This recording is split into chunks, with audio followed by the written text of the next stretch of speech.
Hello friends, Cowboy Jobu here with the Jobu Report, and as always, thank you guys for watching, commenting, and subscribing to the Jobu Report. And if you haven't subscribed yet, you mean you're not one of the special 5,000 fans out there? Well, click over here on the picture of me and Sean Lee. That way you can get the Jobu Report, unbiased news on the Dallas Cowboy.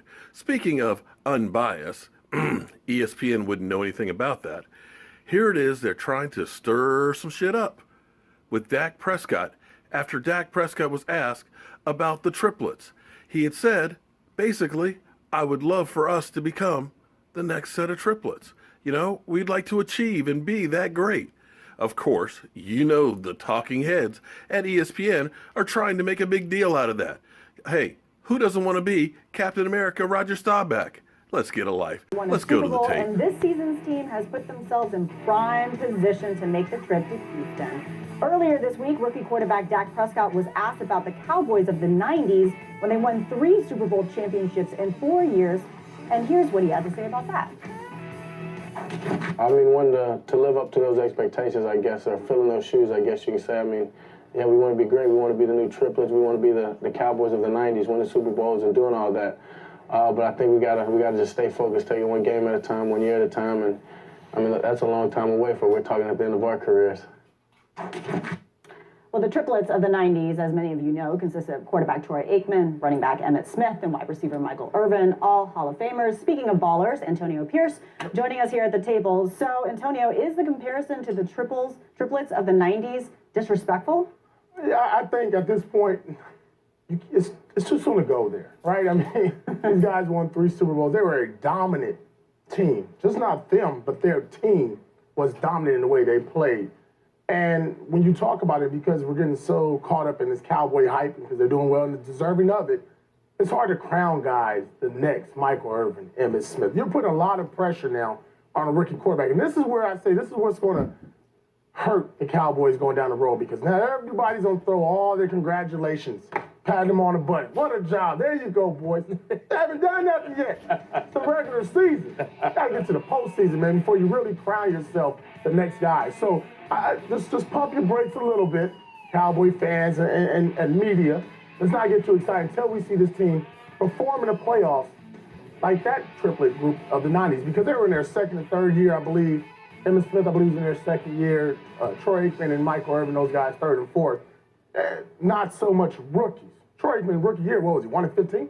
Wasn't good. It was not good. Emmitt Smith, rookie year, wasn't good. Michael Irving, no. So slow down a little bit. It took them a while to gel. That's why they're so far ahead of the game when you're talking about where they were as compared to where they're at. Where I think it's a little bit disrespectful, and again, 22, 23 years old, is I'm not big on qualifying. I don't like when people say, well, I like this guy, but I'm not a big fan of that. However, in this instance, that's what I would have done if I was Dak Prescott. Troy Aikman, Hall of Famer, Michael. But I hope that one day we could be included in the discussion, because I think we're good enough to be that good. You want to have your quarterback believe that he's good enough to be a Hall of Famer. That's what you want. Ezekiel Elliott has all the makings of what Emmitt Smith was, but injuries, different things can happen, contracts, whatever. So I would have just phrased it in a different way. That's what he did. He did say that. He did say we've got a long way to go in our career. We would like to be the triplets. I would have given credit to each one of them individually, and because you know how these Hall of Famers are and former players, you want to have that ego stroke, baby. You want to have, Troy Aikman has been very vocal about certain things at times. Am I right? Yep. So if you call him now, all of a sudden, Troy's taking care of you. Michael Irvin's taking care of you. Emmitt's taking care of you. Now that feels good, and you got a little bit of a pillow to fall back on. 2 different debates. Too soon versus disrespectful. Is it too soon? Yeah, it's too soon. Y'all remember Harold Miner? Played basketball for USC? The next Michael Jordan. Do you remember that? Left-handed Michael Jordan. Harold Miner was the next Michael Jordan. I think he was one in a long line of next Michael Jordan. Right. So yeah, it's too soon, 15 games into your rookie years. But is it disrespectful? No. It's the opposite of disrespectful. It's respectful. What he's doing is saying, hope we can live up to these guys, and showing he knows Cowboy history.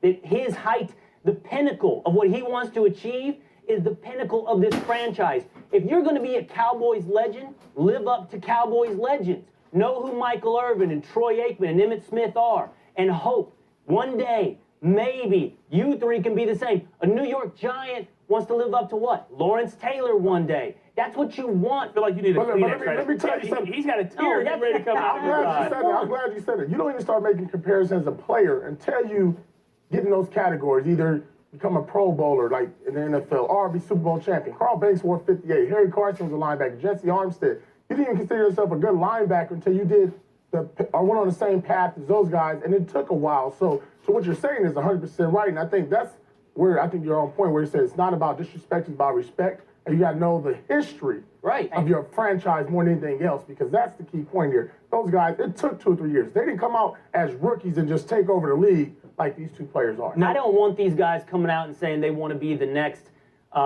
Peyton Manning, Edgerrin James, and Marvin Harrison. I don't want them talking about the Steelers of the 70s, like Mike Tomlin talked about the Cowboys of the 70s. I don't want that. I want my team knowing the history of my team and wanting to live up to those legends. That is the definition of respect. This wasn't disrespect. This was respect. But how many times have we seen guys, headlines, whether it's at ESPN or wherever, and the headline says Dak Prescott compares himself to the big three, and then the triplets never even watch the interview, never read the interview, and they just assume that that's what he's saying. And so that's why I said sometimes you have to be very, very careful and hope that they do their homework or due diligence so they don't just read the headline. That's on us, right? Of course it is. That's on us. That's not on Dak. If we twist that into saying Dak compares himself to Troy Aikman, that's on us. And I don't want Dak or Antonio Pierce, when he's playing, to live in a world where he says, how can I shape this so it's bulletproof? But so that's no the world he's living in, Will.